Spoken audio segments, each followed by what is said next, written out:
So NRG-GI008, or CIRCULATE-North America, is an NCTN trial that's phase 2, phase 3, trying to answer the question of how can we use postoperative ctDNA status, or MRD status, in determining the need and intensity of adjuvant chemotherapy for patients with resected colon cancer, that is stage 2B, 2C, or any stage of 3. Yeah, this is a great study because we're using circulating tumor DNA for one of the first times as an integral biomarker to really tease out whether we can best select patients who either need intensification of treatment after surgery or need less treatment after surgery, really trying to tailor treatments to the patient. Absolutely. As Dr. Yothers, one of the study biostatisticians, is fond of saying, it's 2 studies combined into one. Patients are tested for ctDNA after surgery, and then based on the results put in one of 2 cohorts. Cohort A are patients who are ctDNA negative, and then these patients are randomized to immediate versus delayed adjuvant chemotherapy. So the immediate arm gets chemotherapy per standard of care. The delayed arm is followed with serial ctDNA, and if and when they turn ctDNA positive, are then offered adjuvant chemotherapy. The other arm would be patients who are, the other cohort would be patients who are ctDNA positive after surgery or turn ctDNA positive during surveillance, the arm that we just talked about. And these patients would be randomized to current standard of care chemotherapy versus more intensive chemotherapy to try and improve the outcomes of these patients. One of the key questions is, what assay are we using for this study, and how is that testing being done? So we are using Natera's Signatera test, which is a tumor-informed assay where a piece of the tumor tissue is taken, it's sequenced, and the 16 most common variations, mutations are identified.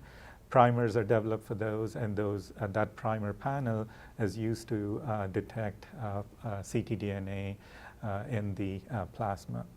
All the testing will need to be done centrally while on this study. One of the other questions I think we get pretty often is, can patients use the commercial assay that's available routinely in clinical practice? And the answer is partially.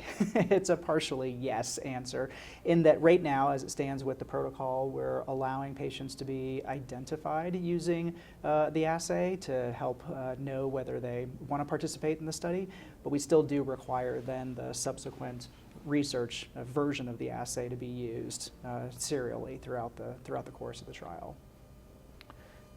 And a few, maybe a key eligibility criteria that maybe I'd like to point out is patients should have microsatellite stable tumors, not MSI high. And as I mentioned, just want to emphasize about the stage again, that it's stage 2B, 2C, and all stage 3 patients are allowed to be enrolled. And want to also highlight a key amendment that we did recently, and this is really based on feedback that we got from all the sites and investigators. Given that it takes a little while to send out all these biospecimens and get the results back, the study was amended to allow a dose of chemotherapy while waiting for these results to come back before patients are randomized. Yeah, I think that's a really important point, because we're in a situation where patients are, after surgery, they've recovered, and they're literally just waiting on this test result to come back to know whether which cohort they might fall into. And standard of care for patients in this situation otherwise would dictate that they would probably get chemotherapy normally. So we're allowing them to start on that treatment while waiting. I mean, there are a lot of compelling data clearly establishing the prognostic implications of ctDNA-defined MRD. We've seen kind of rapidly accumulating data from different clinical trials, mostly observational, showing that patients who are ctDNA negative have really good outcomes. Those who are ctDNA positive, their outcomes are not as good, in fact, significantly worse.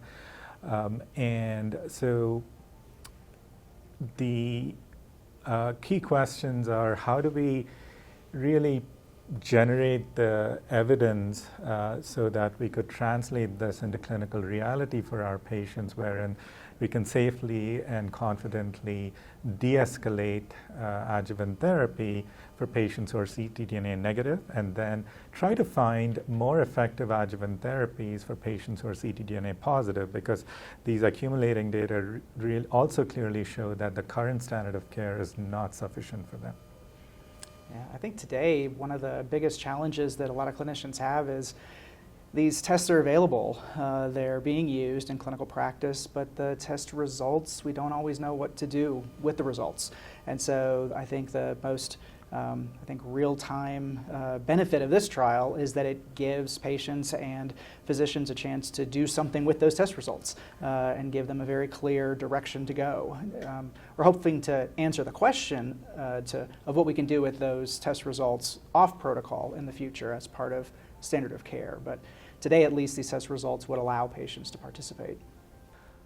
Well, our goal is to get this study done as soon as possible so that we could establish the clinical utility of these tests that are widely available.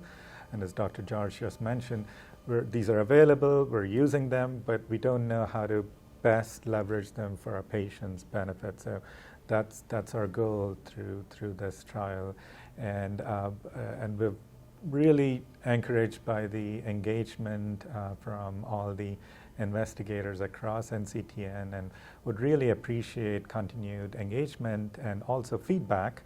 We've taken that to heart, and as we just mentioned, made some key amendments, so would appreciate ongoing feedback.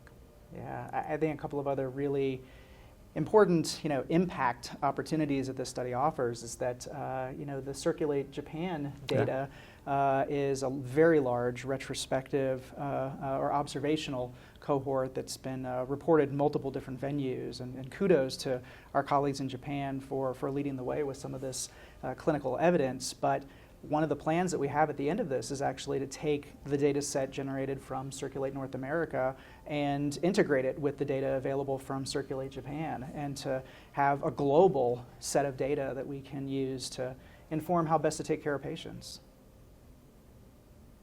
Is there anything else that you think physicians need to know about the study?